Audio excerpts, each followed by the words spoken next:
السلام علیکم دوستو، میرا نام ہے فیضان اور آپ دیکھ رہے ہیں فیضان ٹی وی۔ دوستو، ارطغرل کی بڑھتی شہرت کے ہر جگہ چرچے ہیں۔ اگر آپ کے بنائے گئے کسی بھی ڈرامے سیریز کی بات کریں تو اس میں ارطغرل غازی پہلے نمبر پر ہوگا، جس میں ہے تو سب فکشن لیکن دیکھنے والے کو اپنے اندر سمیٹ لیتا ہے۔ اس میں دکھائی گئی تلوار بازی، اللہ پر ایمان ہونا، کس طرح ایک دوسرے سے محبت کا اظہار کرنا، اور اس کے ساتھ ساتھ اس میں دکھائی گئی پاکیزہ محبت۔ دوستو، محبت ایک ایسا عمل ہے کہ جس کے ہونے میں ٹائم نہیں لگتا، اور ایسا ہی کچھ اس ڈرامے میں ہوا ہے کہ ارطغرل کے بہت سارے دشمنوں کے ساتھ ساتھ کچھ ایسے لوگ بھی تھے جنہوں نے ارطغرل پر اپنا دل ہارا اور ان سے محبت کر بیٹھے۔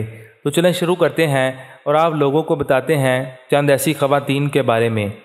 نمبر 1، لیلا۔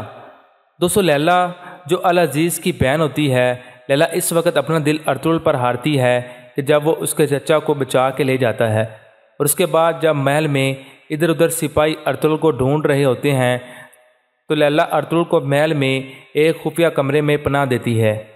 یہ اس وقت ارطغرل کی بہادری اور خوش مزاجی پر دل ہار بیٹھتی ہے، لیکن یہ محبت کی چنگاری زیادہ دیر چل نہیں پاتی، اور بعد میں جب حلیمہ سلطان اور ارطغرل کا سامنا ہوتا ہے تو یہ بات اسے اچھے سے سمجھ آ جاتی ہے کہ یہاں اس کی محبت جنم لینے سے پہلے ہی مر گئی ہے۔ نمبر 2، روشنی۔ دوستو، روشنی کے بارے میں ہم کہہ سکتے ہیں کہ وہ اس ڈرامے کا سب سے پیارا کردار تھا۔ جس طرح اس کی ارطغرل کے لیے محبت، اس کے لیے ہی ہر وقت فکر مند رہنا، لیکن دوستو یہ محبت صرف یک طرفہ ہی رہتی ہے، اور ایسی محبت کا کوئی فیوچر نہیں ہوتا ہے کہ جس میں دل میں صرف ایک طرف سے تو آگ کی لو لگی رہے اور دوسری طرف اس آگ کا ذرہ بھر بھی اثر نہ ہو۔ کچھ اس طرح ہی اس ڈرامے میں روشنی کے ساتھ ہوا کہ وہ کس طرح اپنی محبت کو دبا دیتی ہے کہ جب وہ سمجھ آتی ہے کہ حلیمہ اور ارطغرل ایک دوسرے کے لیے ہی بنے ہیں۔ نمبر 3، اصلاحان۔ دوستو، ارطغرل کی ملاقات اصلاحان سے تیسرے سیزن میں ہوتی ہے۔ اصلاحان جو کہ قبیلے کے سردار کی بیٹی ہوتی ہے، اور اس کی ملاقات ارطغرل سے اس وقت ہوتی ہے جب وہ بازار میں چند کھالیں بیچنے آیا ہوتا ہے، اور اس معاملے میں اصلاحان ارطغرل کی مدد کرتی ہے۔ پہلی ملاقات میں ہی ارطغرل کی محبت میں اصلاحان کے دل میں بیٹھ جاتی ہے، اور اس کے بعد جب ان دونوں قبیلوں میں حالات ایک دوسرے قبیلے کے لیے بہتر ہو جاتے ہیں تو اصلاحان کے والد جاندار صاحب ارطغرل سے شادی کی تجویز پیش کرتے ہیں۔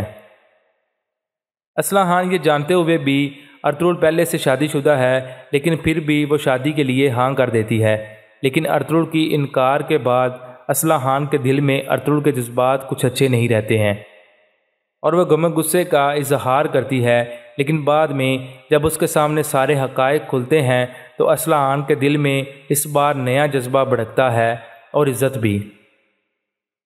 نمبر 4، ایلبی گے خاتون۔ دوستو، اس خاتون کی محبت بہت کمپلیکیٹڈ تصور کی جاتی ہے، اگرچہ یہ ارطغرل کے دور میں نہیں تھی، لیکن یہاں ہم ڈرامے کی بات کر رہے ہیں۔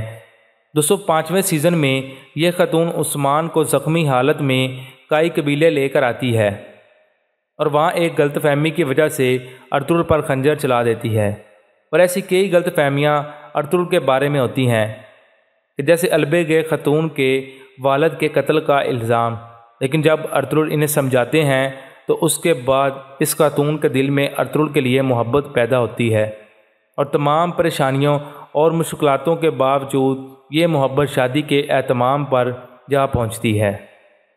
نمبر 1، حلیمہ سلطان۔ دوستو، اب ہم اس کردار کی بات کرتے ہیں جسے آپ سب سننے کے لیے بے تاب ہوں گے۔ جی ہاں، میں بات کر رہا ہوں حلیمہ سلطان کی۔ حلیمہ سلطان اور ارطغرل کی لو سٹوری تو سب ہی اس ڈرامے میں دیکھ رہے ہوں گے، اور یقیناً سب کو ہی پسند بھی آئی ہوگی۔ دوستو، حلیمہ سلطان وہ واحد خاتون تھی جسے ارطغرل کی محبت نصیب ہوئی، اور ارطغرل اس سے پہلی بار دیکھتے ہی محبت کر بیٹھتے ہیں، اور اس کے بعد چند ملاقاتوں کے بعد یہ ایک دوسرے کے عشق میں پڑ جاتے ہیں۔ دوستو، یہ ایک ایسی پاکیزہ محبت تھی جس میں وفا، عزت، قدر اور تمام تر مشکلاتوں سے ساتھ رہنا بھی ایک عظیم جذبہ تھا، جو ان کو سکھاتا تھا کہ ہر مصیبت کا سامنا ایک دوسرے کا ہاتھ پکڑ کر کرنا ہے۔ دوستو، امید کرتا ہوں کہ آپ کو یہ ویڈیو اچھی لگی ہوگی۔ مزید ایسی اچھی اور معلوماتی ویڈیوز کے لیے ہمارے چینل کو سبسکرائب کیجیے۔